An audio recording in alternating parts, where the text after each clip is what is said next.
Our lives and our actions and our beliefs are heavily shaped by stories that we learn from the world around us, from our culture. The phrase that we've been using at TIR to describe this is signs of the times. And tonight's event will be an introduction to those stories. It's titled, What Story Are You Living? Now, our speakers tonight, Joachim Viens, a longtime director and theologian of TIR, and Jim Reid, longtime religious ed director at Blessed John 23rd University Parish, and therapist and counselor extraordinaire. Need not very much introduction to this audience, but I will say that Jim and Joachim have spent the spring and summer reading, like stacks and stacks of books, of the latest literature in philosophy and science and, of course, theology. And they're here tonight to tell you about their take on the signs of our times that we should be reading, that might be calling us to move forward in our faith and spirituality. Now, before I turn the program over to them, I have a few housekeeping tidbits that I'd like to take care of. First and most importantly, I would like to extend a huge thank you to First United Methodist Church.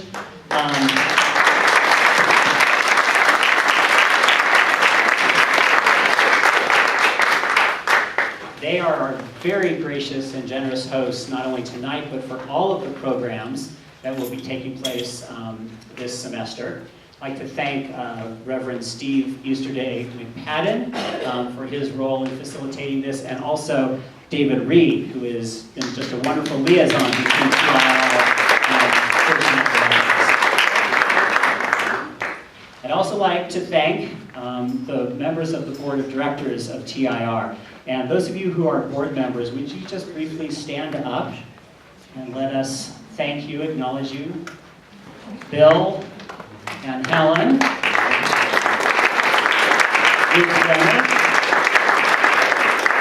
David in the back. Yolanda up here in the purple. And Randy, who is our videographer tonight, and most nights. And Jim and Joachim. And Maria Eisman, who was here earlier to help us get rolling, but had some other obligations tonight and is not able to stay with us for the whole evening. I'd also like to thank the sponsors who have contributed so generously to make this program possible. You will find their names on the inside panel of your program tonight. And I'd also like to invite all of you, if you would like to be listed here as well. We are still in need of donors to support this year's programming. And you can make contributions to us via mail or email. Our contact information is right here on the very back panel of the program. And we welcome donations of any size from any source. So thank you all for those of you who have supported us in the past, as well as those who may support us in the future as well. Now, I'd also like to announce that if any of you are not on our mailing list, or our email list, but would like to be, you can get on it tonight in one of several ways. You can sign up on the tables on the right outside the door. We have a sign-up sheet to give us your contact information, and we'll get you on our mailing list and make sure that you get all the announcements about upcoming and future TIR events. You can also go to the website and click email us at TIR program. Well, it's on our email address is on the back of the sheet. I won't try to reproduce it here because I'll botch it. So either in person sign up tonight, or by our website, or by email. If you'd like to be on our list, you can get on it. We have a number of upcoming events that we hope will be of interest to everybody. I'd like to point out particularly in a couple weeks in early October, we will have Dr. Bob Ludwood from Loyola University of Chicago here. And believe it or not, before there was Joachim at TIR, there was Bob Ludwood. Bob was the founder of the program, who had the very good sense to bring Joachim onto the program. And we're very pleased to welcome Bob to come and speak with us in October at our next event. He'll be here for 2 nights giving a two-part presentation. He's a Richard Rohr expert and has studied Richard Rohr's writings and teachings, and he'll be sharing those with us as well. So I think that concludes my remarks.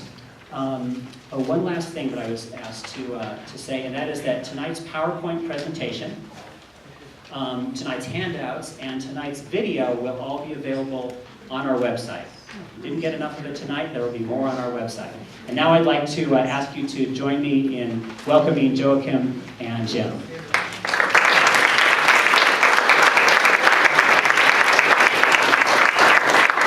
I'm not going away yet. One announcement from Mary Balza.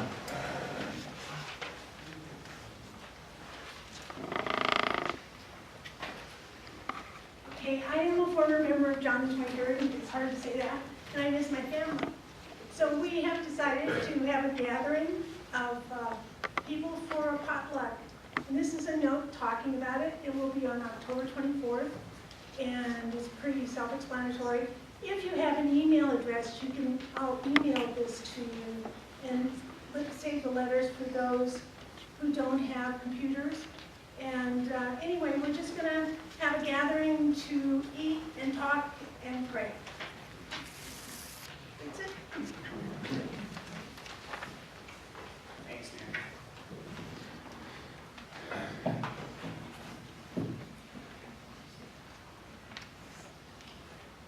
So I just have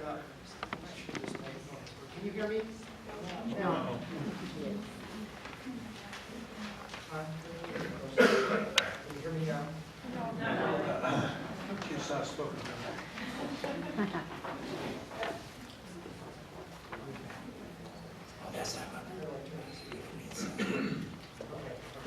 I think I turned it on. Now I'm on. Okay. Stand up. Okay, so I'm sort of the responsible person for this in some way, for the fact that we're doing what we're doing this year a little bit.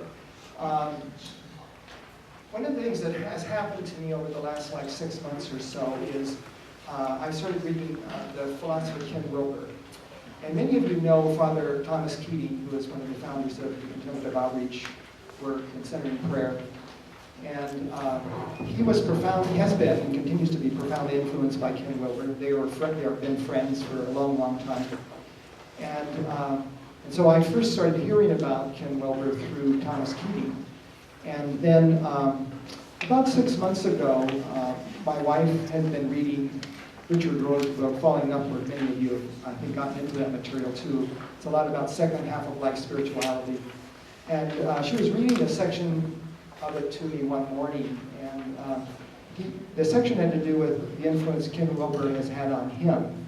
A lot of the work that he's doing in the second life of house spirituality is actually based on this original work of Ken Wilber. And the section she was reading just sort of, I think most of us have had that experience once in a while. We just hear something and it just ticks something off in us, and we say, well, I need to do something about that. So on the spot, I decided to order the book, A Theory of Everything, which is a kind of a pretentious title, is it not? But there is a little pretentiousness in it, but he's also a very humble guy, as I read the book. He qualifies a lot, and he said, this isn't the last word. I have some insights that need to be further developed and all that. But he's done just this remarkable piece of work. And we hope to have, actually, Michael Abdo here. We'll have Michael Abdo here in November. And he and Ken Wilber have been friends for years and years, and he's taught a lot of that. And I think he'll explain a little bit, I'd like him to explain a little bit of the genius of Ken Wilber. So, Ken Wilber is an integralist, and that's a new word for most of you probably. An integralist is somebody who's really interested in pulling together everything. That's why it's called a theory of everything. And actually, we're probably historically, in the first time of our history, in a position where that's actually possible. Because a lot of the research has been done, the historical research, the anthropological research, developmental research.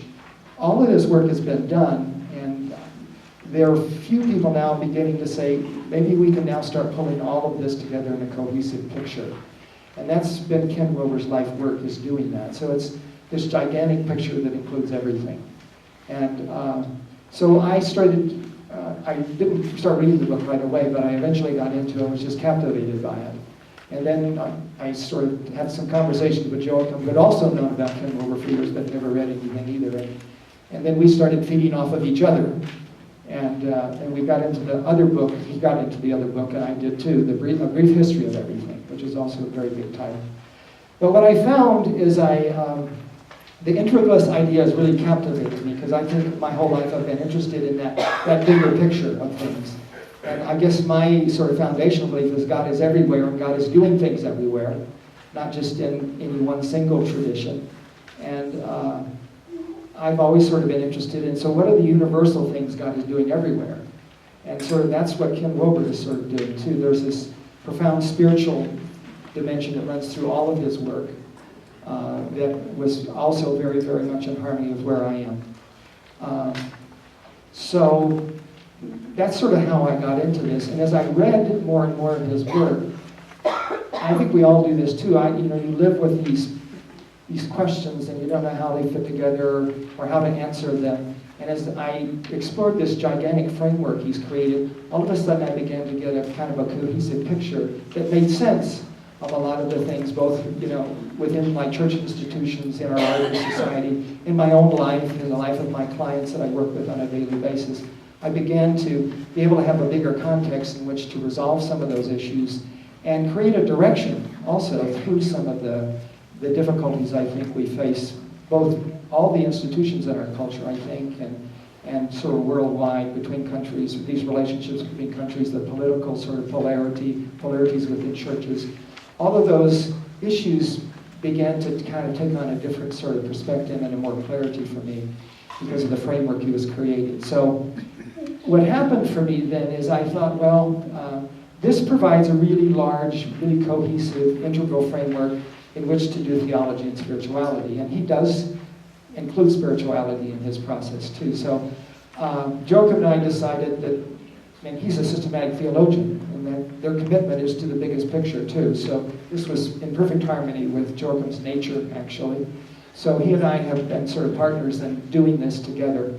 The other thing what we want to say about this from the beginning is this is a gigantic framework. It's huge. And we're not going to do all of it with you. But we're going to try to do a bigger, sort of a big thing. You don't need to know the details of it. But there are a few key, really large ideas that I think if we have those as a part of a framework as we go through the year, I think the presentations that happen throughout the year will have a more cohesive nature to them. They will kind of fit into a bigger pattern. But I think we'll make them more understandable to you too. Okay. That's it. Thank you, Jim. Shall I sit or shall I stand? Better stand? It's pretty overwhelming to see all of you here. It's just absolutely wonderful. We are sort of a dispersed community, so it's just nice to see everybody here and people from First United Methodist all over town. It's pretty exciting. So we hope this will be a discussion. So we'll leave you time for that. I didn't want to read Ken Wilber for years because my theology professor always joked about this medievalist who wrote a book, De Omnire Scibile et Aliquibus Aliis. He wrote this book on all knowable things and a few others besides. I'm not reading this book, A Brief History of Everything. By the way, we read two different books. He read a theory of everything, and I read a brief history of everything. Well, let me start quickly. We're going to try and limit our introduction and our conclusion so we'll have more time for the meat. But anyway, we all live in different worlds. I went to a Democratic meeting a year ago, and this guy came in and wanted to talk about guns. And he started by saying, I have a loaded AK-47 in the car out here, and I just came from teaching a class on guns. And guns are really great. There's all people my age sitting there, all Democrats. And we live in different worlds. Politically and religiously and in all sorts of ways. And some of us live in a processive, world, an evolutionary, changing world, and some of us don't. Last year we studied the Second Vatican Council, and there were some cardinals there. Cardinal Ottaviani, who was in charge of the Congregation for the Doctrine of the Faith, formerly known as the Holy Office of the Inquisition, and he thought it was a sin to change. So there was great conflict. So some of us are living in a processive, evolutionary world.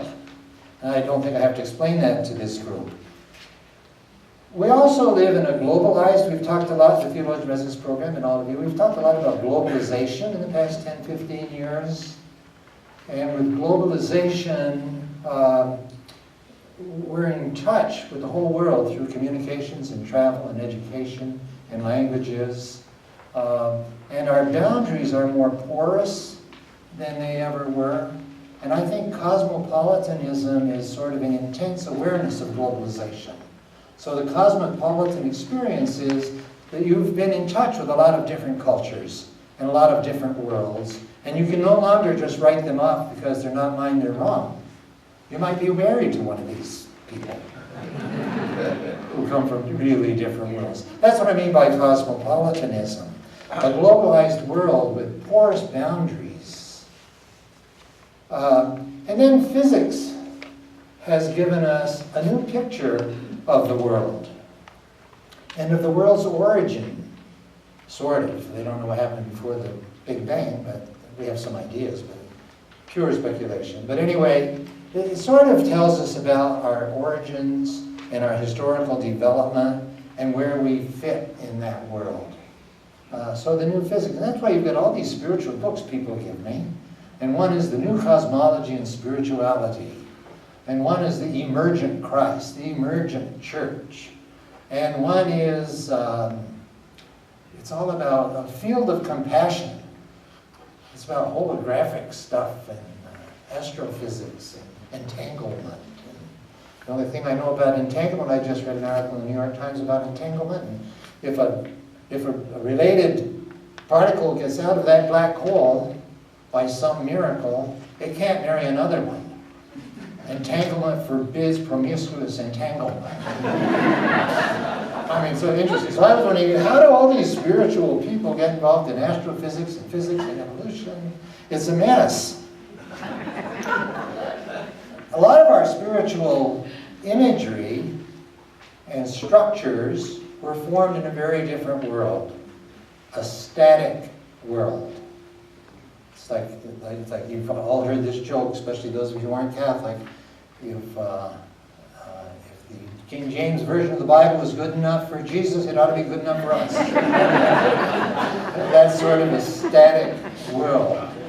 In a static world, history, precedent is law. In an evolutionary world, the imagined future is law. Very, very different worldview. So a lot of our church and our religious language is static. It's ethnocentric, which is just the opposite of cosmopolitan. Ethnocentric is you live in this world, it's sort of a closed world, and everything outside is dangerous and wrong. That's an ethno. Some of our religious language, even some of our Christology, I think, we don't have to change a lot of our language. It's ethnocentric. A lot of the New Testament is ethnocentric. It doesn't mean it's totally crazy, but it's ethnocentric. And then we have cosmology. When I started talking about this, I made the mistake of consulting my friends.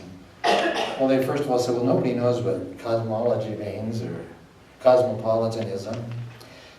Our language was also pre-Enlightenment. A lot of our theology, I spent the first 10 years of my studies for the priesthood and monasticism using the Summa Theologica of St. Thomas, written in the 12th century. That was our textbook, even for moral theology. That was our textbook, written in the 12th century. It was pre-Enlightenment. So here we are, we're willy-nilly, we're living in this evolutionary cosmopolitan world with a new cosmology, but a lot of our language, a lot of our imagery, a lot of our symbols are in a static, pre-Enlightenment world. Now, many theologians, and if I just say many, that's why I gave you a bibliography. And I hope you'll bring that, because we need to talk about that. So when I say many theologians, those are the ones on my desk. Many theologies and spiritualities are rethinking and reshaping traditional beliefs and practices and symbols in order to make them more accessible to the modern mind. And these theologians, like Elizabeth Johnson, all the ones who are condemned, Roger Haidt, Hans Kuhn, these people feel that all of our religious language and symbols and organizations and structures are anachronistic and counterproductive. So when that gets really serious, that's why some of us here tonight feel that we're without a spiritual home at the moment. So the speakers and the topics and the readings for this series this year were chosen because they illustrate some of the themes of these theologies so that we can talk about them and discuss them and better understand what people like Richard Rohr or this woman Bergeron, what's her first name? The Wisdom of Jesus, and Judy Canado, who has Fields of Compassion, and Richard Rohr, who's talking about second half of life spirituality. And as Jim said, and we've been very aware of this, and we try to explain this to people that say, what? It's been very hard for me to explain in a few words. How do you explain in one sentence a theory of everything? I mean, that's pretty hard. So we won't understand it all at once, but hopefully these themes will recur, and you will talk about how you experience these themes, and gradually we'll develop a common language. And maybe it will help us to understand what these spiritual writers are writing about, and maybe where they need to be critiqued. So Jim Reid and I have found Ken Wilber provides an image and a framework which helps us to organize all of this material, to include all of this material. It's like a filing cabinet, where it's like he gives us this image, and there's 4 quadrants to it. And each quadrant is going to have its own evolutionary history. So it's like a place to put ideas. And the details aren't so important, because even the details we're going to put in here in a second, they're just examples. And he gives 4 or 5, depending on what he's talking about, he shows this with different content. So it's just a framework to understand, and many of us are expert in one framework. I want to just briefly discuss this image, and Jim Reid is going to give some examples, and he's going to start, I think, with an example from medicine. But let me just say, there's one more word, big word, but everybody has big words. I mean, medical people have big words. School teachers have all kinds of euphemisms. After being married to them for 38 years, I still don't understand most of them. So I shouldn't apologize for big words. But anyway, one big word for Wilber is holon. When you have an evolutionary development, you have an evolutionary whole. So it's a holon. And Arthur Kiesler is the one who found the word, and we should have Arthur Kiesler here somewhere. Before? Backwards maybe? You don't have Arthur Kiesler? We don't have Arthur Kiesler. Okay. A holon is not just a whole unto itself. Let's take an organism. An organism is a whole. It has parts. But it also is related to an environment. And you can't live without the environment. So, for example, here's Arthur Kiesler, 100 years ago, I think. For instance, a whole atom is part of a whole molecule. And the whole molecule is part of a whole cell. And the whole cell is part of a whole organism. And so on. Each of these entities is neither just a whole or a part. It's called a holon. It's a whole, but it can't survive without being part of a bigger environment. So it has this, so instead of talking about patriarchy, it's called holarchy. It's a whole, and they're nested holes. So the word holon will make more sense. So this quadrant, he's saying that when we look at the world, we're looking at different worlds and different parts of the world. And the upper right is the best example, he says, and some of you, my friends here, may want to discuss this later. But he says, just take a college textbook on biology, and it tends to be what he calls the upper right. It's exterior and individual and behavioral. My friend Howard teaches the evolution of the central nervous system. And so he goes from one cell, we got this coming back from skiing one day when somebody else was driving, and he gave me this whole thing in 2 hours. From one cell, it just keeps growing until you have a brain and a person. It evolves, and those are all nested holarchies. But it's exterior. It doesn't so much talk about values, that quadrant. It doesn't talk about, although Howard is doing the course on the brain, and he's talking about feelings. But it doesn't so much talk about values. It's not intersubjective. It's objective, and it's sort of it. It's just describing reality in terms, physical terms, measurable. Well, on the left quadrant, upper left is intentional and interior, and that's the world of psychiatry, not the world of physical science. That's the world of therapy. It's the world of centering prayer. It's the world of religious experience. It's intersubjective. And the only way I can find out about your feelings, I really can't see them with a microscope. I might see that you're turned on, but I can't tell you what the content is. So you have to tell me. We have to have dialogue. We have to have intersubjective encounters in the upper left quadrant. Yes? Am I talking too loud? Come on. Just come this way. In front of the, okay. Is that better? No. Can you see the, okay, where am I?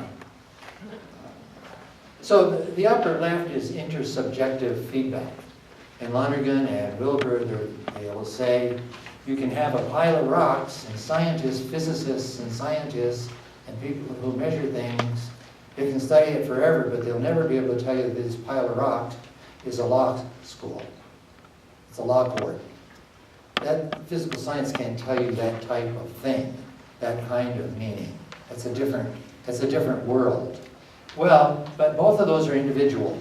They're sort of dealing, psychiatry, and that's been part of my problems. I've sometimes spoken a little negatively of the therapeutic culture because it seems so me-centered, so individualistic. Or centering prayer. It doesn't talk much about theology. It doesn't talk much about, it doesn't talk about critical biblical studies. It doesn't talk about a whole lot of things that I'm interested in because I live in the upper right world. So the we world, down below, the lower right, that has to do with systems. And I don't know a lot about systems, but I'll tell you in a moment some examples of people who do know about systems. For example, I had a drive the other day, or a walk up to Snowmass. David Floyd and I went to Basalt and had a long talk going and coming in there. And on the way back, he told me about, I said, well, you know what? Tell me really about what is Obamacare really about, and what's it really trying to do, and what's the main way in which it's going to do that? And he said, well, you have to understand there are four, T.R. Reid says there's 4 models of healthcare in the world. There's a German one and a British one, and there are 4 of them. And he explained those 4 systems. And that has to do with the collectivity. Physical science doesn't explain those 4 models in the same way. This is systems. And then you get over to the left, and that's what I also like, that's sociology. That's the collective, but it's interior, it's worldviews like cultures.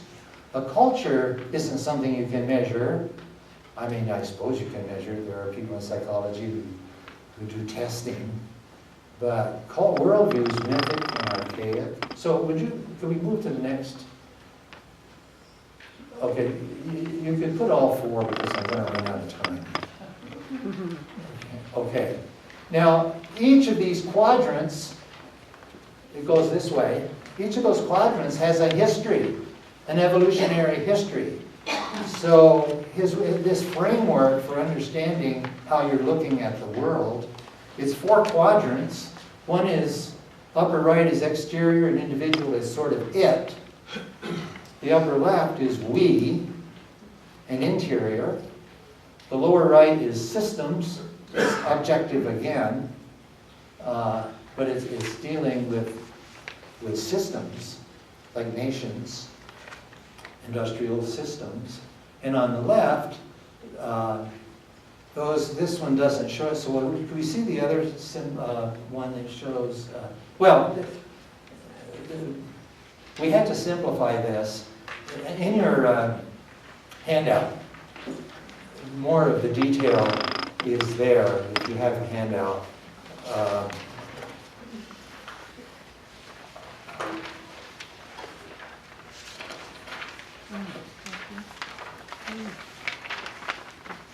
If you look at the first one on the left, second page, just turn over the front page, you'll see it goes from archaic, these are cultures, archaic, tribal, and then mythic, and then rational. Those are worldviews and how groups think. And Robert Bella's book is, he traces the history of religion from prehistoric times through archaic to mythical to rational, and tries to find patterns in these evolutionary. So each one of these is an evolutionary history, and people like Wilbur and the people doing the spirituality, the people in religion, feel that there are patterns in evolutionary development. And if you understand those patterns, you'd be less likely just to drift along. You might understand what's happening to you. And when we come to reform the church, you might better understand what reform might mean if you understand these repeated patterns in all of these quadrants. Another way to look at this, the details aren't important, they're just examples of evolutionary histories. It's like 4 facets of a diamond. Every hole-on can be looked at from those 4 aspects. And those 4 aspects each have a history. And you can be stuck in one of those. You can be stuck in the left one and only be looking at one stage of the left one. And so an integral spirituality would be giving reverence to all of this, or at least recognizing that all of that has its place. And I like the idea of a diamond. They just found this great big diamond. I don't know how big it is. Anybody know how big it is? It's a big, big diamond. It's on the news the other day. And when it is cut, it will be the most valuable diamond in the world. I mean, that big diamond. So what if you took this diamond and you covered up all the facets except one? How interesting would that be? How interesting, how valuable would that diamond be if permanently all the other facets were blocked out and there's nothing you can do about it? That's what happens when we don't have an integral view of reality. It's just not as much fun. So I think I'll leave it to Jim. Did I take your time? No. Okay. All right. So what I want to do is give you, so this is how 4 quadrants stuff. So all of reality is divided into these 4 quadrants. Okay? And if you turn, I think it's the inside of your handout. Let me see. It's on the second page, the back of the second page. And it's this page, integral medicine, basically. So as Wilbur was developing all this, of course, people kept saying, what use is this? What utility does this have in the world? What difference does it make? And so in his book, Theory of Everything, he has a chapter called The Real World. And in that chapter, he gives all the applications that are actually evolving out of his work in the world of education, in the world of politics, in the world of medicine, in the world of education, and all of these various worlds. If you approach all of those worlds from what he calls a 4-quadrant or more integral perspective, your whole thing is really enriched. So I'd like to guide us as a group through a little exercise to kind of explore just using the idea of integral medicine for a minute. How many of you have either had cancer or have had a relative or close friend who has had cancer? Raise your hand.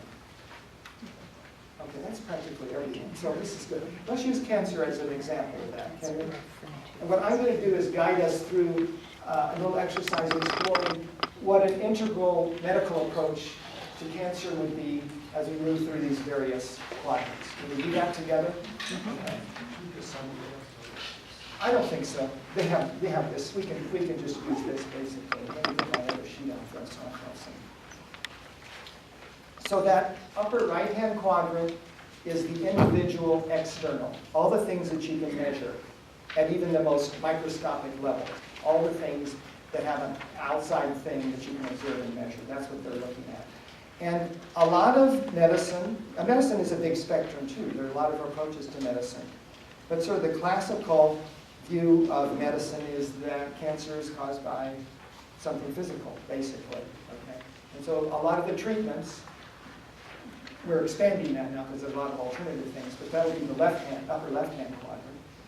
But if you just approach it as a physical problem, the solutions are all physical too. So you do radiation, you do chemotherapy, you do surgery, you do all those kind of physical interventions. So that's what, and all the research that's being done in support of those things is all in this quadrant too. So they're measuring the effect of all of those things. They're studying people who have cancer and doing all of that physical stuff. Are all of you aware of that? Any questions or comments about that? Okay. So now what's happening probably, and what's happening in the world of medicine is there's a broadening. It is becoming more four-quadrant. So this quadrant has to do with all the internal, intersubjective, intrasubjective things that are going on. All your thoughts and feelings and all of that stuff, okay? And one of the things that's happening now, and I want you guys to come in on this, your experiences actually. Could we do that? Can we talk about your experience of cancer? Talk about your experience of the physical part of it. Anybody who wants to chime in on that. How many of you how many people here have had surgery for their cancer? Okay. Okay. How many have had chemotherapy? Okay. How many have had radiation therapy? Okay. Any comments about any of that? So that's all physical. Okay. And here's one of the things that can happen in this is, and that Wilbur talks about, sometimes medicine can treat you as an it. You come in and you're a body and you're a disease and you're an it. Does that make sense to you? And many of you maybe, or some of you at least, have had that experience. And talk a little bit about what that feels like. Have any of you had that experience where you felt like an it more than a person? You have. Okay. Say something about that, Joachim. My primary physician said, "Did you see?" I won't tell you who the specialist was. I said, "I saw him, but I doubt that he saw me." Okay. Right.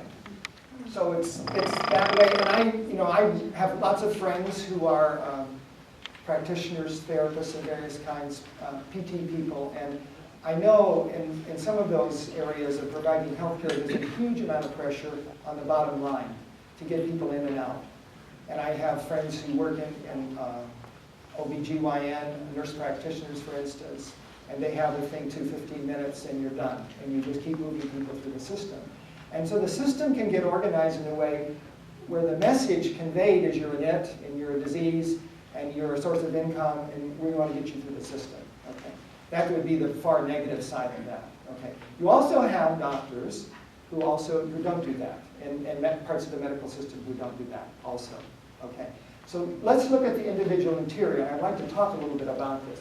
When you think about the cancer experience, or a friend or relative who's had that, when you think about what's going on inside, which is the individual interior experience of it, what are we talking about? What are the things you think that we're talking about? What comes to your mind? Fear. Fear. Okay. So there are a lot of emotional states that have an impact on health. Okay. Why me? What? Why me? Why me? Yes. Yeah. The meaning part of it. Yeah. What does this mean that I'm sick and I have cancer? Okay. What else? Hope. Hope. Okay. What else? Loss of control. Loss of control. Absolutely. Yeah. And disempowered. Hopeless. okay? So all those emotional states have profound influence on the health of our body, for sure, right? So there's this whole world of medicine now that every thought and feeling we have has a physical impact on cells, okay?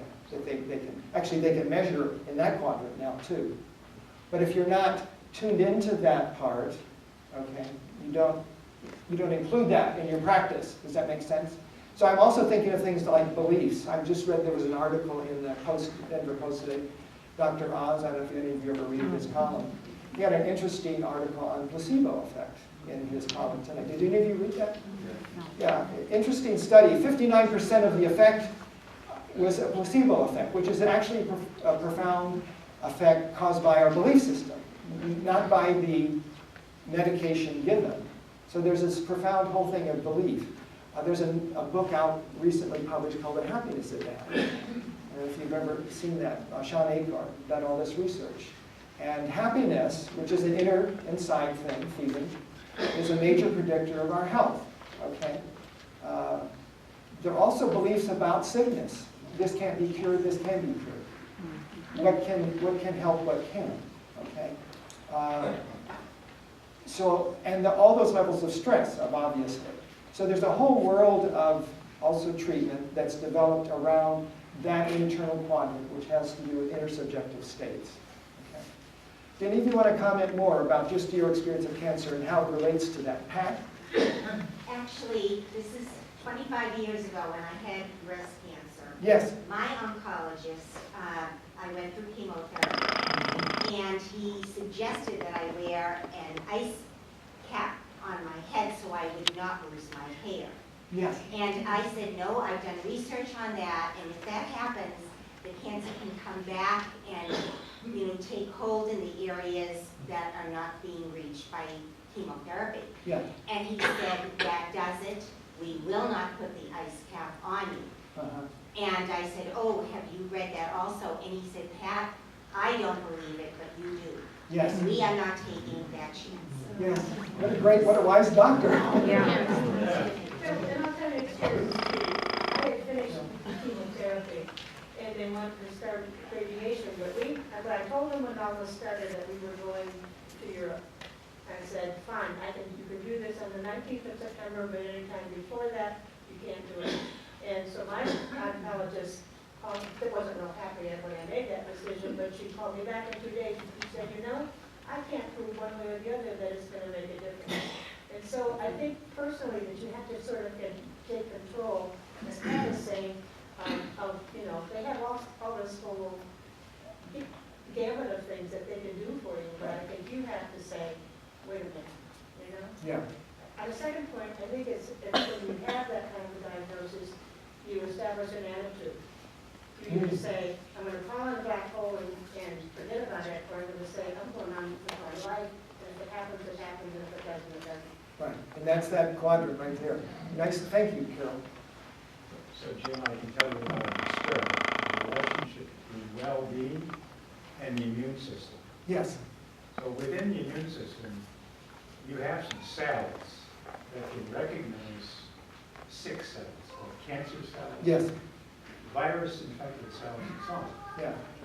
So there are specific cells in the immune system that recognize these bad cells. Yes. They're called NK cells, natural killer cells. Mm-hmm. But they actually scavenge around the body. Yeah. They recognize these sick cells and kill them. Yeah. Davidson at the University of Wisconsin Oh, has looked at the relationship yeah. between well-being and the number of these NK cells. Right. And he has ways, of analyzing well-being brains versus Yes. positive emotion type brains, negative emotion type brains. Right. But he does brain imaging. Yes.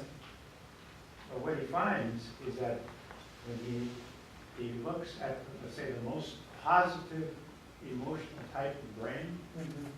they have 50% higher NK cells Right. in their immune system. Yeah. Yeah.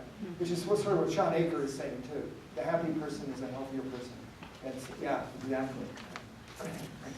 Yeah, when I had chemotherapy, they told me that I would have anxiety attacks and that they could give me medication or I could try meditation. Yeah. Well, medication, I figured, oh, well, I'm one of these that has the side effects, I just see the pill. So let's try something else. And eventually, from a long story short, I got into the centering. Right. It changed my whole life. I've passed the 5-year cancer test, Good. and it's just changed everything on the inside. Yes. So that's an upper left quadrant intervention too. Wonderful. Yeah. Okay. Anybody else? Okay. Now, our individual inner life is actually part of a much broader inner life of the collective. That's this quadrant right here. Okay. So we're part of a culture and a worldview that we live in. And there are all kinds of messages in our culture that are very mixed about cancer, about recovery from cancer, fear of cancer. Okay, so that's one part of it. Let me just list off a whole bunch, and then you guys be thinking of and then offer some additional ones. So, for instance, we live in a culture. I have a client, for instance, who grew up in Kentucky, and she has a problem with weight. And she said, in my family, in our family culture, there was no exercise, there was a lot of fried food, there was a lot of eating unhealthily, etc. And there are whole cultural groups that eat like that, right? Okay. There's, in the 50s, if you watch any of those old shows, everyone's smoking, okay? So there's a whole culture that supported that. Does that make sense to you? There's a whole culture that supports unhealthy habits, eating or otherwise, okay? Here's another really interesting, I wish the Coxes were here. Maria Cox works at McKee Medical in Loveland as a pet chaplain. And she works closely with the nurses there, and some of the supervising nurses noticed that they have quite a few poverty people who come to be treated there. And she noticed in the treatment of those people that they were being treated differently. They didn't kind of fit the normal system because they come from a different culture in a sense. It's a subculture within a culture. And so what they did is they hired Jim and Maria Cox to do a whole training with the nurses that staff that hospital about the culture of poverty and how to relate to it. So you can move into a culture and that culture doesn't respond to you very well. It makes your illness even worse. Does that make sense to you? But the medical community can also do what the Coxes provided for McKee. Kudos to McKee for doing that. Of saying, here's a population we need to serve better because it's a cultural difference. And rather than have the culture be a negative, let's find a way to work with it in a positive way. Okay. There are all kinds of social and cultural systems that make judgments. I think when AIDS first came out, and if you remember those days, there was a lot of cultural judgment about people who had AIDS. And, all kinds of things that made it more difficult for them to heal, for instance. They didn't have the cultural support. One of the things that Sean Akers' research also shows, if happiness is a major predictor of health, one of the major predictors of your level of happiness is your social support. And if you have a disease where there's no social support, it's much more difficult to heal. Does that make sense to you? So I think even in relationship to you, the personal relationship with your physician, which some of you have already mentioned, that's also part of a cultural thing. It's not just my individual, because it's that relationship that makes the biggest difference. I know our experience with our gynecologist was so positive because of the positive relationship. Okay. Oncologist, what did I say? Gynecologist. Gynecologist. We have had no experience in So talk about your experiences with this thing. It's the we and it's the inner part of the collective thing. What is your experience with that, with cancer or with Jean? I'm just going to say I was part of a cancer support group many years ago that Yes. I started. Right. And then McKee took it over. And you, our friend, it was a breast cancer one. Yeah. And I think people who've had breast cancer feel very free to talk about it with people who have had breast cancer and Yes. how they have dealt with it. Right. And the studies show that whatever it is, if you have a support group, chances are you will survive, because you have dialogue, you have shared, you've been supportive. Yes. You have that role for someone else, which makes you a stronger person too. Yeah. I can remember, when women didn't talk about breast cancer. And there have been some public figures who came out and said, I have breast cancer, and it was a novel experience. And so there's sort of this exorcist, you're kind of put out of the community in some way, or ignored or isolated even earlier. And I think we're much healthier about all of that now. I think depression is another disease. It has some physical elements, but also some sort of intersubjective elements that hasn't always been really supported well in our culture either. How about other people's experience with I this? think chemical addiction is finally becoming recognized as a genuine illness and treated, and as she was saying, the support, the connective part of recovery is enormously important. People being together that understand each other's situation.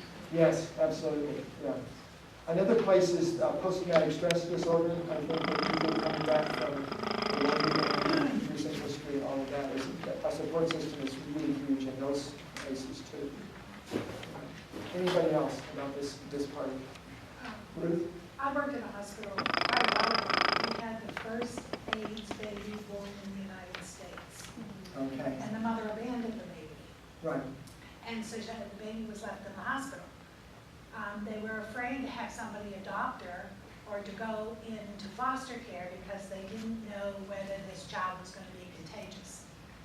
So the nurses said, we'll take care of her. She'll be our child. The nurses on that unit. She'll be our child and we'll take care of her. And they came to me and they said, how are we going to pay for this? So I said, good question. So I went to various organizations, and primarily the Kidney Foundation. The first thing I had to do was go to the state and get a bed designated as long-term care. This is an acute care hospital. So when she was acute, she was in the acute side, and when she was better, she went into the long-term care side. And then the Kidney Foundation paid for it. Yeah, wonderful.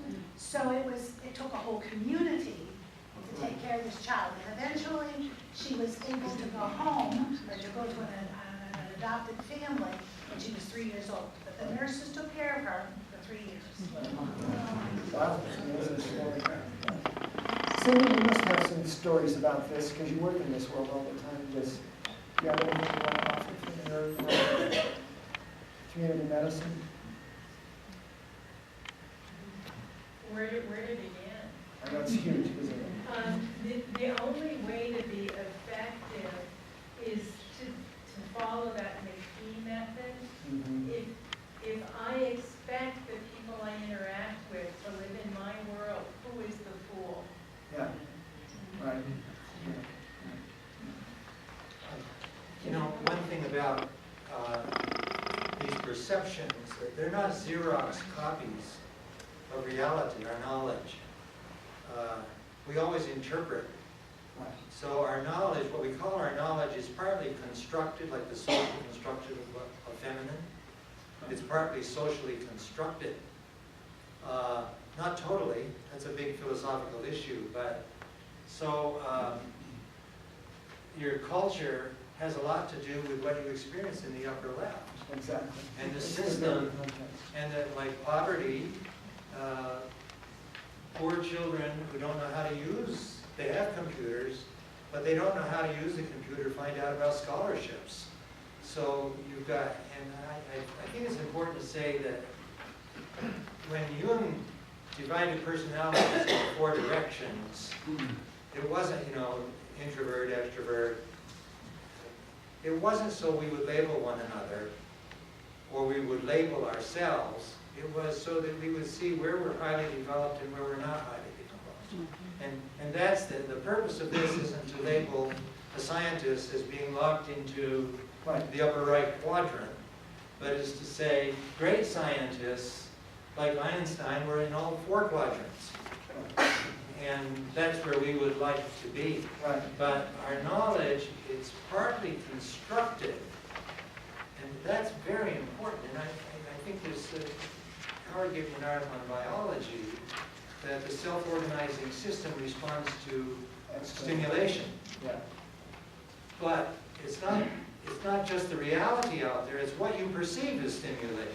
Yes. So you're part of the create, so I just think when we get into that, that's going to be important, that those are all constructed in our society, and our system has a lot to do, plus our personal history, Yeah. has a lot to do with what we see, and we don't all see the same thing. No, absolutely right. Yeah. Yeah. Here's an interesting thing. I think. We're done? Okay. Just one other thing we do the quickly, the collective. I think you guys, Bill and Chris, you were in Bhutan, right?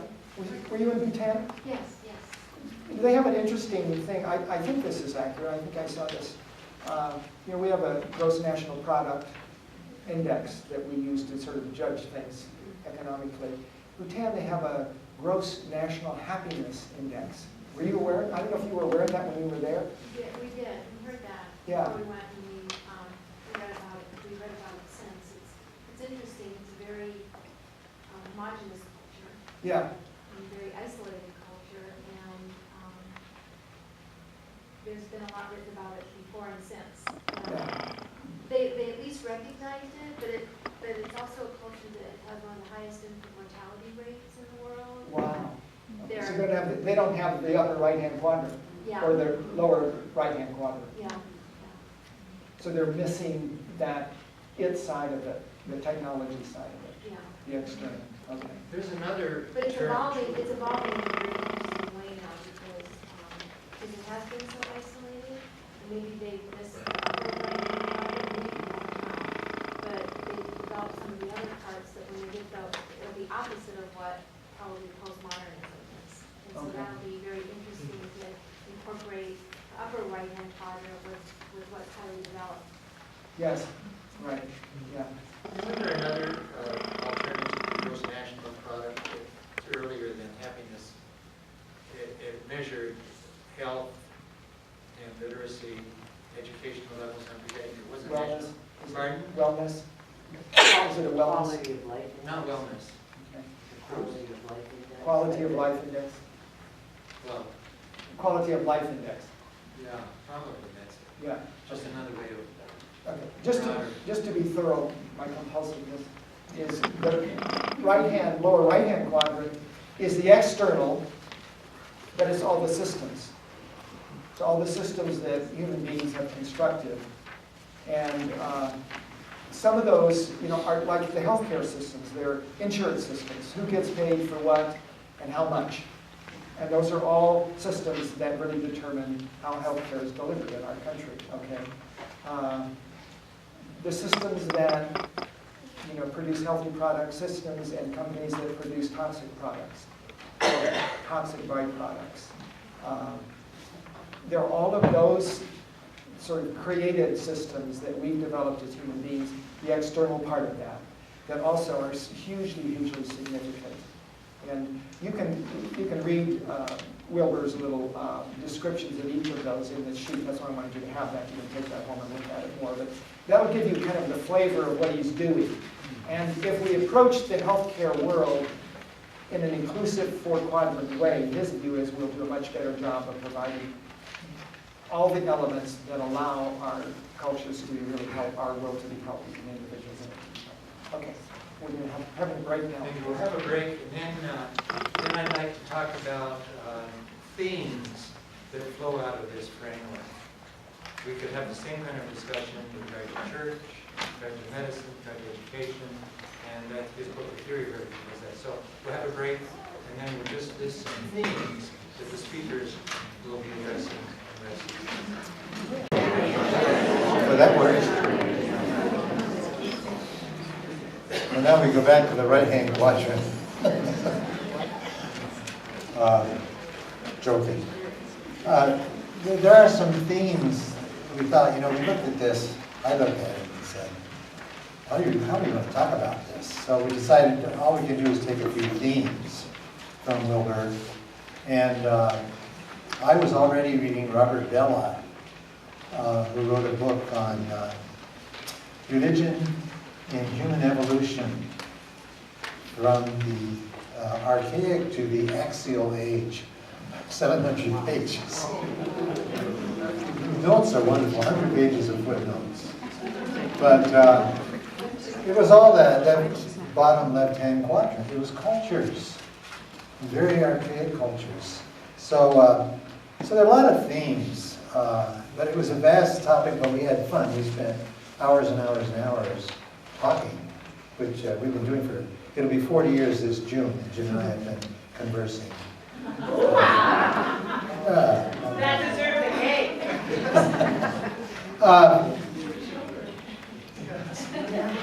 The first thing that's important to me, I came at it, of course, differently than Jim. I'm a systematic theologian, he's a therapist. But we're friends still. So, when I told Linda Joyce, who's a scientist, about this, she really didn't, you know, what do you mean it's a creation story? So we had a long lunch trying to figure out, is it really a creation story? That people are talking, is evolution a new creation story? Well, after a while, I'm speaking too loud. I'll put this. Can you shut yours off? Go back. Just one step this way, you'll be fine. Just right there. It's the metal of your frame that's doing it. There you go, that's perfect. Perfect. Okay. Is that better? Thank you. I didn't know what it was. Okay. So we finally found out that these evolutionary histories, she said, well, evolution, I should have asked you like Jim, but we don't have a lot of time, but when you hear evolution, she said evolution is a physical process. She's a biologist. So evolution is, she was thinking what Howard does, the evolution of the central nervous system. That's biology. And I was thinking, no, it's a story. So it's both. What people do, they take what they know of evolution, and they take Howard's course, and they turn it into a story. And they take all of those quadrants, and they turn it into a story. And it's a story, I think, that we have all absorbed. And maybe our science isn't very accurate, but we all get the point that there is an evolution of cultures, just as there's an evolution of the central nervous system. The history of this evolutionary process, I never should have gotten near that, can be turned into a story. And you could say it's our story. You could almost say it's our autobiography. I just saw a video of Robert Bella just before he died. He just died. We were going to get him as a speaker. You're going to get me instead. So, he said, people have been asking me why I didn't write my autobiography. He said, well, this is my autobiography, this history of religions. So the history of evolution is sort of our story. And when I read these spiritual books like Judy Canato and Ilya Delio, why am I getting so much? Thank you. So when I read these people, I got the impression, Judy Canato especially, some of them, I could take this off. No. Look over towards Jim. It may be the over Jim. Let's start over again. When I read these spiritual books, I get the impression that evolution is the new gospel. Now, I know I sound like a fundamentalist, but they're adapting theology to evolution. Everything has to fit into this evolutionary framework in evolutionary terms. So I'm thinking, okay, evolution has become a new creation story. Is that good or bad? We need to reflect critically on this creation story. For example, it doesn't tell everything because it doesn't tell you where the Big Bang came from. But on the other hand, we say that God's eternal, so where did God come from? So I'm not sure it's that different. So when a scientist hears the word evolution, I suspect often the scientist is thinking of this physical process.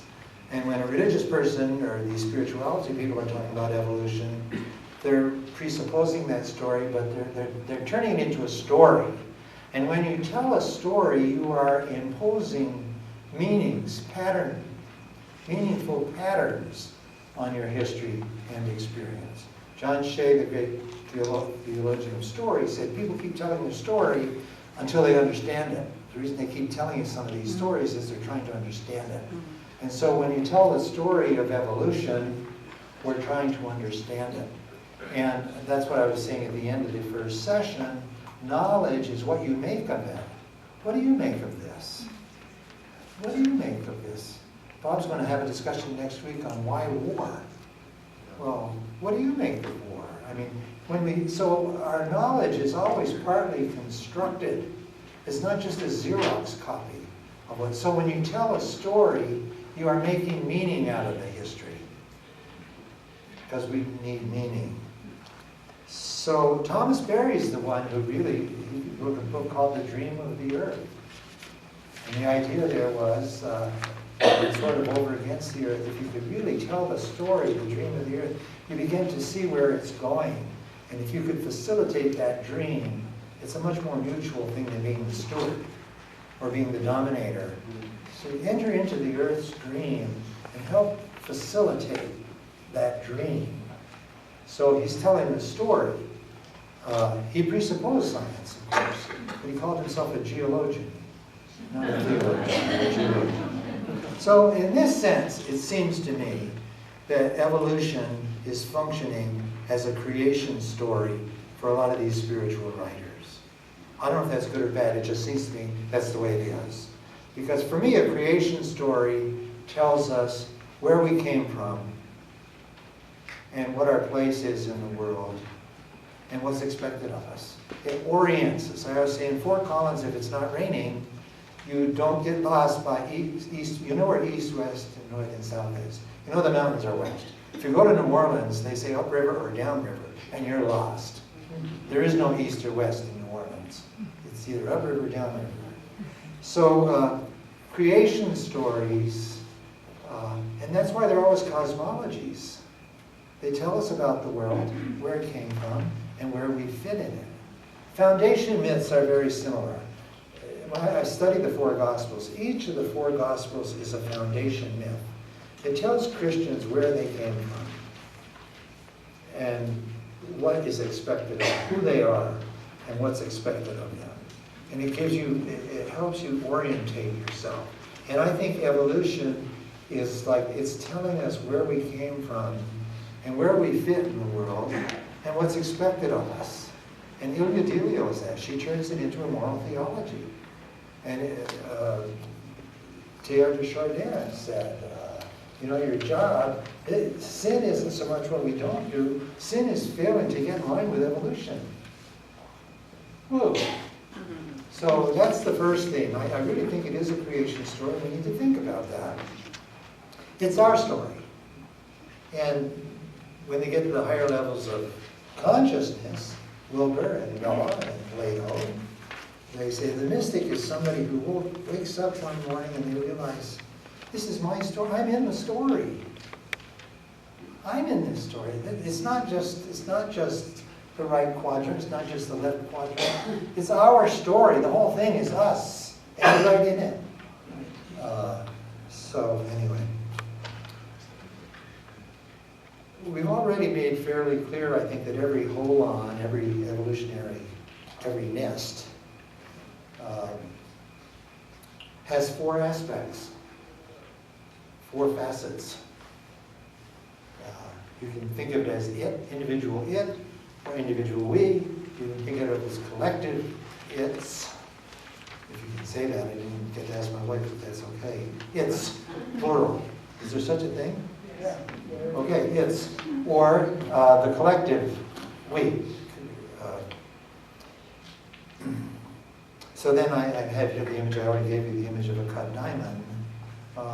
So in each quadrant has a developmental history. And people who tell stories, who turn evolution into a story, they are sort of, what do you make of this sequence? Well, that's a story. What do you make of it? Now, Howard might make something different of it than a theologian does. Or Howard's both, I mean, we talk science, but Howard's also a person. And of course, you know, Linda Joyce made clear to me right away, I mean, successful scientists, of course, they're not just doing it. Howard loves Evan Hodkin, who, if anybody's in the left quadrant, I'd say it'd be Evan Hodkin. And in all the quadrants, I mean, he's just, I never understood the Odyssey and the Iliad until I heard him talk about it. He's just an amazing person. I don't know if you all know him, but he's sort of a mystical. In fact, First United Church, the Lutheran Church, he's kicking off a series in the Lutheran Church this winter, Evan Hodkin. So, since every holon has 4 faces, and each face has a history, an integral spirituality would be all quadrants and all levels. So that's sort of what Wilbur's about. All quadrants, all levels. Now, it doesn't mean that we can all be expert in all of those, but it means that life would be more interesting. What we tend to do, if we're skilled, could we have that back? Oh, I'm sorry, all the way back. If we're skilled in one, we tend to misunderstand or can understand the other one, and we just say it's bad. So if I'm a systematic theologian, I say, well, I don't like therapy, I don't like centering prayer, I don't like, they're not talking about what's important to me. Not only with regard to quadrants, but with regard to levels. Some people think that these are developmental levels. The culture's development, if you've read any developmental theory, they say you can't skip stages. They say that you can only understand one stage above where you are, but you're not there. And you can't skip stages. So if you're a cosmopolitan person speaking to somebody who doesn't understand that, they're 2 different worlds that are unable to communicate. And so we're talking again about polarization and miscommunication. And that's why it's important to realize, you know, that we're creating these worlds. Levels of cognitive and cultural evolution each provide different views of the world. And when Robert Bella goes through the lower left about the history of religions, after 700 pages, he concludes what they're doing. They're developing new skills and new languages in response to increasingly complex social situations. What it means to be religious, if you're in a village of 20 people and the average life expectancy is 22, well, they had religious functions, but then when it gets bigger and you have a king, it gets more complicated. At first, the people represented that. They sang the divine into presence. But then when you have a king and a priest, the king and the priest sings. They do it for you. They sing the divine into presence. Well, what if you have a bad king? Well, then God must be bigger than the king. Maybe God's even bigger than the Pope. I mean, so every holon has an evolutionary history. And they're developmental. And people don't like the word level. It sounds elitist. We don't like level. We don't like hierarchies. We're all equal.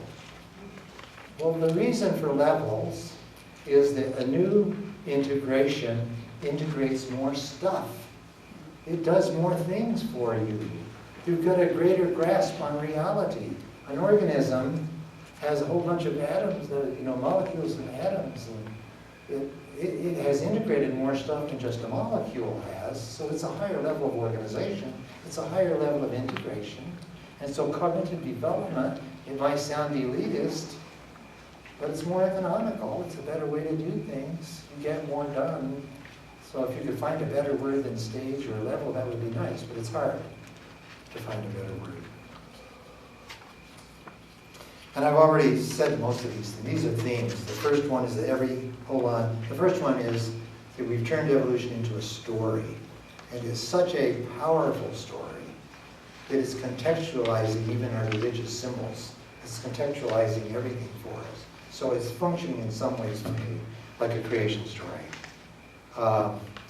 The 4 quadrants and all levels offers us a more integral view. It's like seeing more facets of this diamond, which is reality. But we don't just have Xerox copies of reality. We are imposing meaning on, we're making something of reality. Now, reality fights back. Tom Crosby, who was in the philosophy department, who was my conversation partner for 20 years, and argued for an atheistic philosophy. Here I am, a theologian, day after day. But he always said, knowledge is relational, and the data fights back against your construction. So we would like to put a construction on reality, but if you're open, reality keeps fighting back.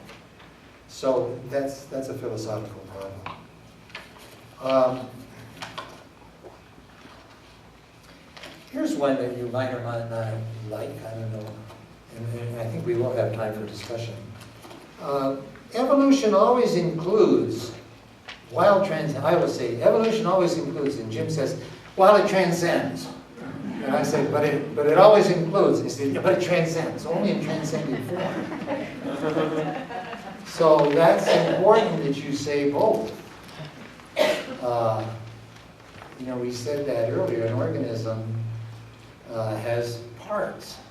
And if you don't have the parts, if you destroy the lower part, if you destroy the cells, then you destroy the organism. If you destroy the atoms, you destroy the whole thing. But if you destroy the top, you haven't destroyed the bottom. They're the parts. So these people think that cognitive development is like that. And religious developments are like that, and especially Bella. This is sort of a theme all the way through. And he talks about the development of language from mimetic language, which is symbol, like babies act. And then gradually they symbolize, and then gradually they speak, and then gradually we use story, and then gradually we use myths, and then eventually we use rational thought, which doesn't just mean abstract head against the heart. Plato has some beautiful things to say about abstract thought, about rational thought. So, evolution always includes, so he's saying even scientists, when they get really wound up about science, they revert into myth. And he has a lot of nice quotes from scientists who get wax eloquent, and they're using myth and narrative and metaphor and all those things. They always have. So you can't get along without those earlier stages. And he calls that repression. When you make an evolutionary breakthrough, like a lot of people, just religion, in religious studies, a lot of people in religious studies are former fundamentalist ministers, or former Catholic priests, or whatever, former somethings. And all they're interested in is the pathology of religion. It just makes me crazy. That's all they're interested in, is the pathology, religious pathology. Somebody needs to do religious pathology, and I think I've done a lot of that. Maybe I feel guilty about it. But nonetheless, it's called repression. So, one of the themes is that to make an evolutionary breakthrough, there's a 3-step process which seems to characterize evolutionary breakthroughs. He calls it a fulcrum. I'm not quite sure why he calls it a fulcrum. But it goes from fusion to differentiation to individuation. The baby, the infant, is not conscious of being separate from the world. He's just there in the world. Then gradually, he sees his mother is other. He's getting differentiated. And then gradually, maybe 40 years later, in a psychiatrist's couch, he realizes that he's really individual, separate from his mother. That's called individuation. So you go from fusion to differentiation to individuation. And Wilbur and Bella, they think that that's true of all of these histories. In each quadrant, they have an evolutionary history, and they go from fusion to differentiation. And just to take a maybe not very relevant example, but suppose you grew up in a religious tradition, and you just grew up saying, here's the truth. Here's the gospel truth. The Pope said so. I mean, that's just the way it is. Our myth is transparent. We don't know it's a myth. It's just reality. That's fusion. And maybe you're a company man. You can be a company man for HP, or you can be a company man for the church. I mean, the company man is totally absorbed. He's fused with the institution. Then there comes a time when you differentiate. Maybe the Pope's a bad Pope. Maybe the King's a bad king. Maybe the CEO is a bad CEO. Maybe the whole system is a bad system. So you differentiate.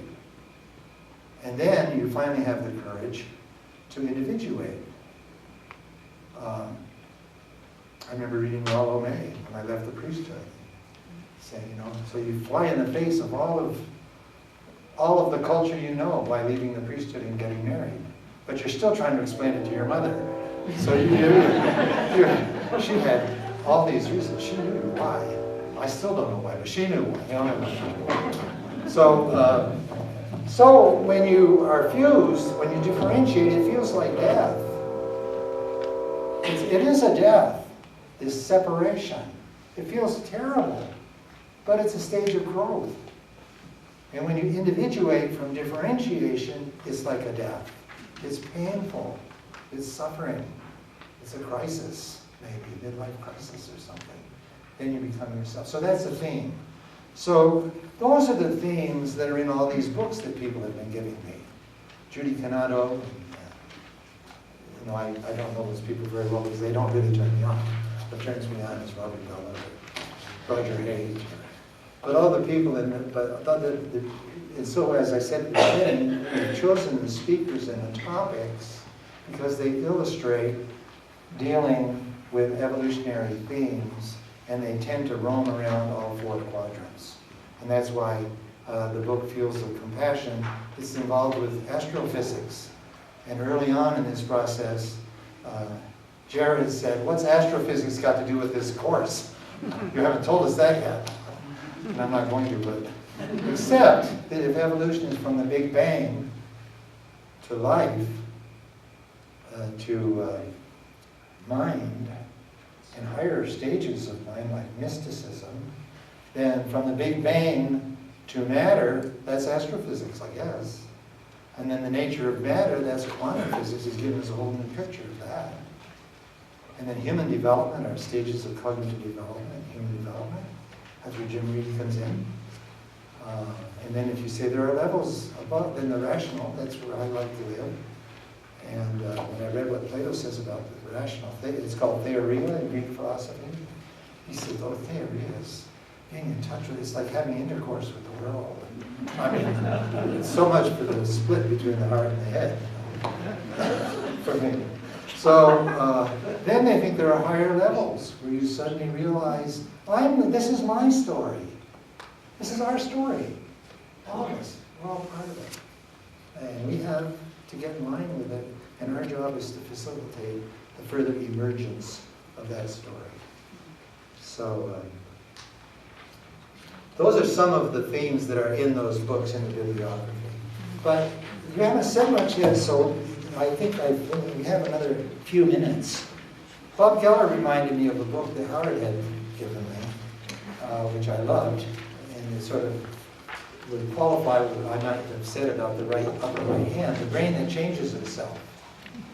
That is a really exciting book if you want to get a little more on science.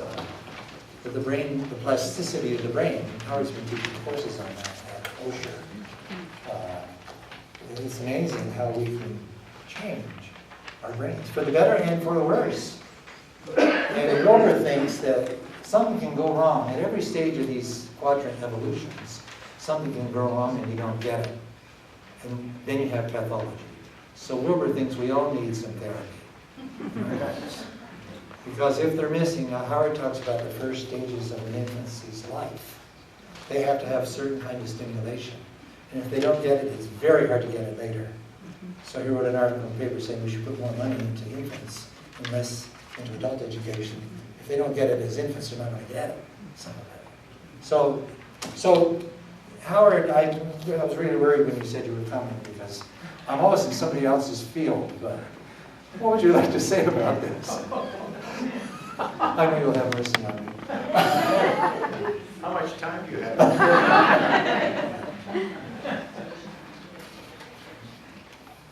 Well, I mean, that is really a new, an important thing that's happened in our understanding of writing. It has an incredible amount of plasticity. Does he have a microphone? Does he have a microphone?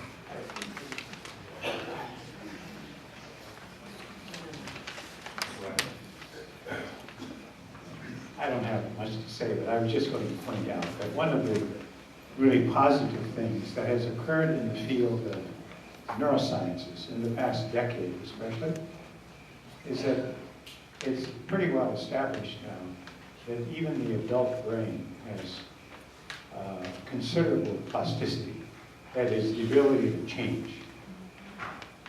And grow? I'm sorry? And grow? Grow cells?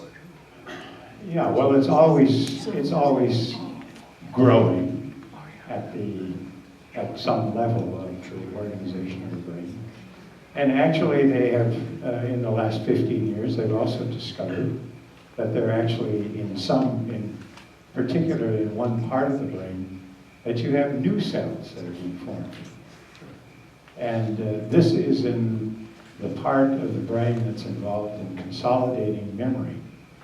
And this is the one part of the brain that has new cells forming.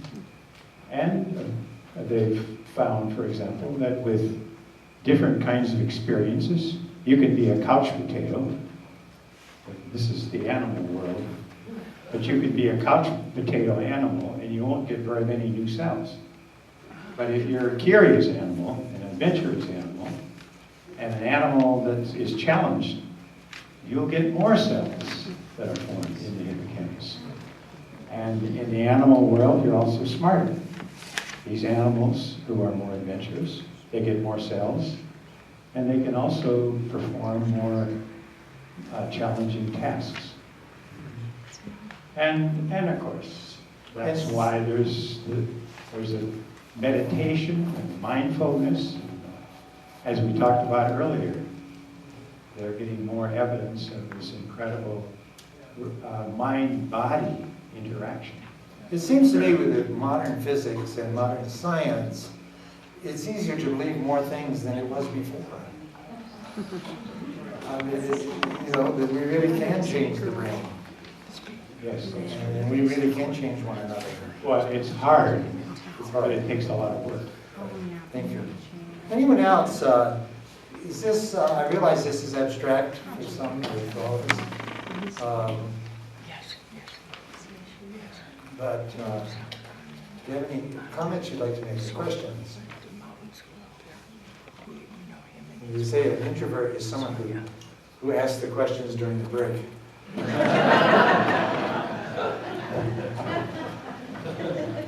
Is there anything that you're really struggling with, or that you liked?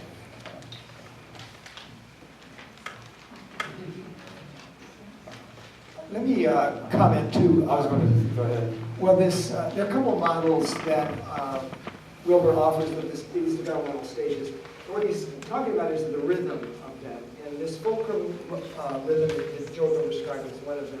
He has a second one in the book on the theory of everything that has 4 steps. And I've made copies just of the, it's spread over a couple of pages, and I've run off those.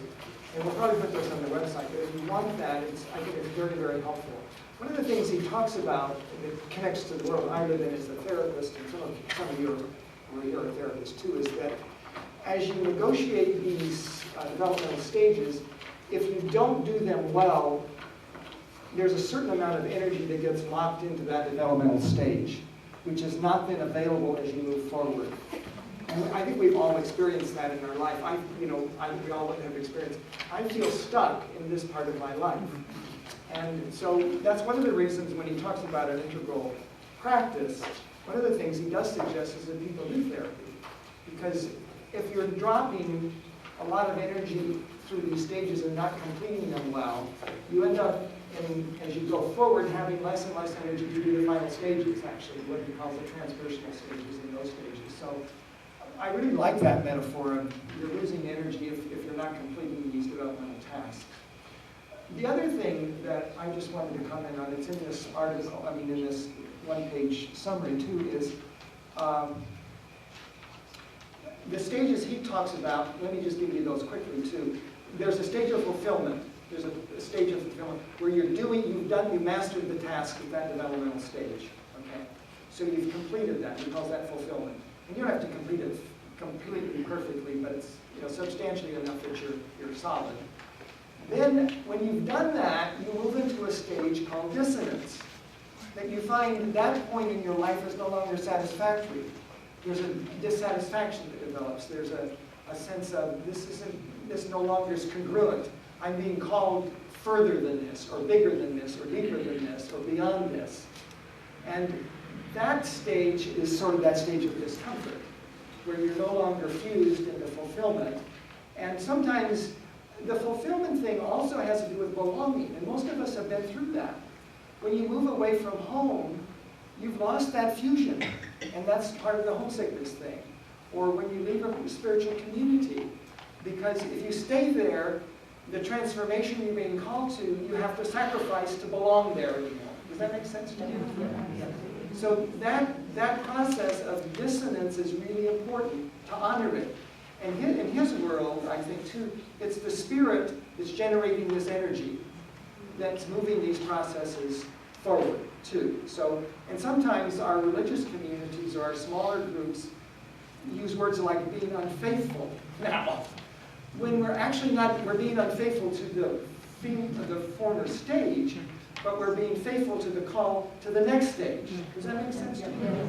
Okay, so that thing of dissonance creates, and then the dissonance is usually followed by a time of insight, where you begin to see, oh wow, this really is much more congruent with where I'm being called now. So part of what these spiritual writers are doing is creating a language that says that, instead of the static language that says fidelity means, I said I'd do it, and by damn I'm going to do it, even if it's killing us. Say marriage. So we're trying to use new language that recognizes this new worldview. That's what these spiritual writers are trying to do. They're trying to craft a language that says that. Right. So we grow up understanding that life changes, you do grow, you do separate, you do. Right. And there's one final stage in that. So after you get an insight, then there's the opening to move into that next developmental step. And then you go through another set of fulfillment of that or mastery of that, and then you keep moving. And so all of these, and one of the difficulties I think culturally, but also individually, is we're in all kinds of developmental stages. So if you find yourself not being able to communicate with someone, a lot of that difficulty, even cross-culturally, has to do with those development. Because cultures are also in developmental stages.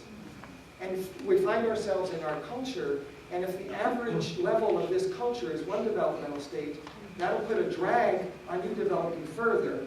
It calls people who are at the lower stage forward, but if you're moving ahead, you're not going to feel much at home in that culture anymore. Does that make sense to you? And we're always looking for company too. So we're looking for that community that will support us where we are now, where we're growing to also. But let me add the continuity part to the transcendent part, because Wilbur really, that you really do, you don't lose. Like when we get to Richard Rohr, he's going to talk about the first half of life and the second half of life. The first half of life, you're sort of establishing your identity. And you have to have done that work in order to move to the second half. Right. And you don't lose it.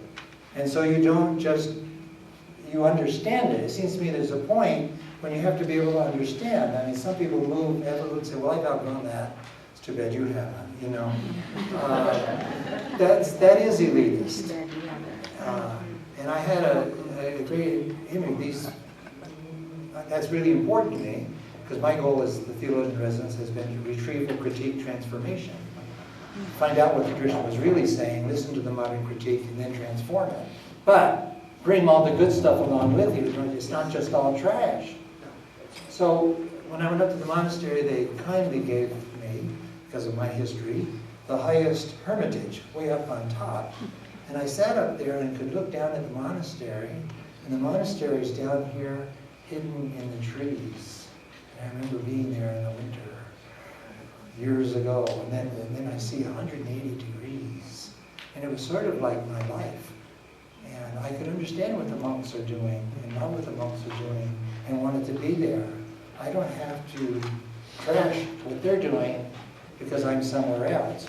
But I could sort of see the whole thing, and that I couldn't be where I am tonight saying what I'm saying if I hadn't spent 24 years in the Middle Ages, which I really did. I mean, I spent 24 years in the Middle Ages. But I'm grateful for that. So, and it's still here in transformed way. So I would like always to say, evolution doesn't lose anything of value. What it achieves are the building blocks of the next stage, in transformed way. So I think that's part of our ambivalence about church, in the Catholic Church. Some of us are so traumatized by it that we just don't want to hear about it. And others of us have had such a rich experience with Catholicism that even though I'm asking for evolution and profound reform, I still identify with that evolutionary process. It's so much a part of who I am that I would never imagine not being it. But we're not all there. But the quadrants help us, I think, to understand, hopefully to understand one another, and have a more fascinating view of the diamond.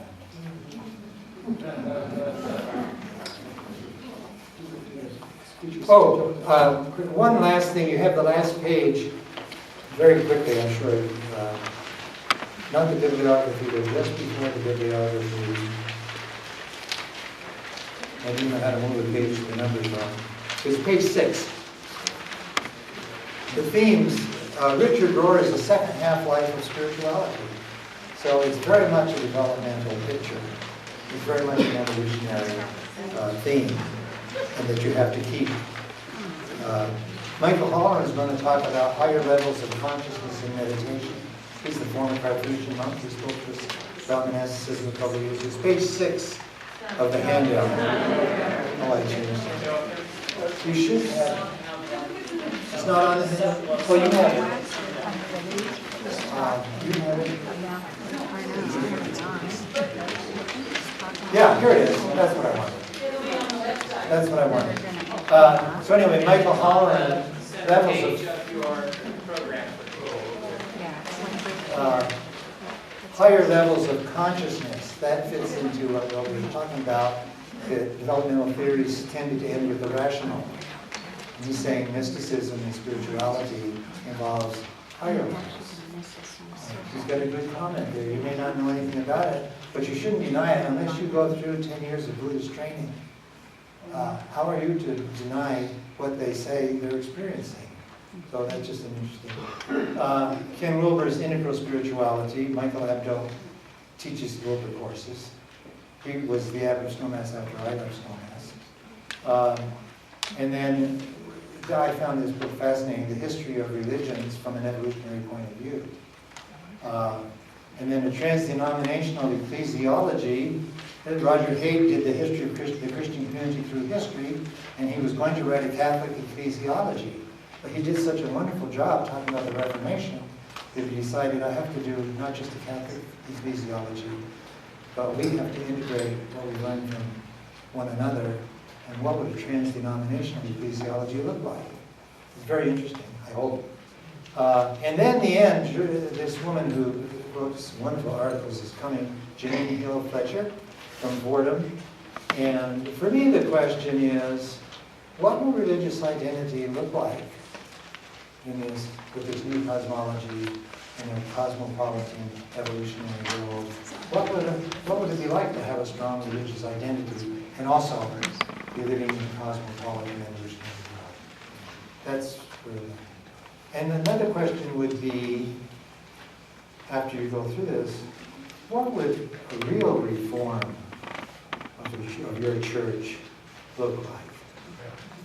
What would it call for? Thank you.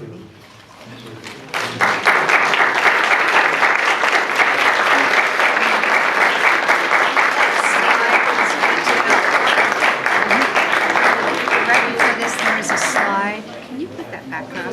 The slide that was up on the screen immediately before this one. He was talking about people and what they were going to emphasize. Is it possible? Let me get this off. I don't know if you're going to. Oh.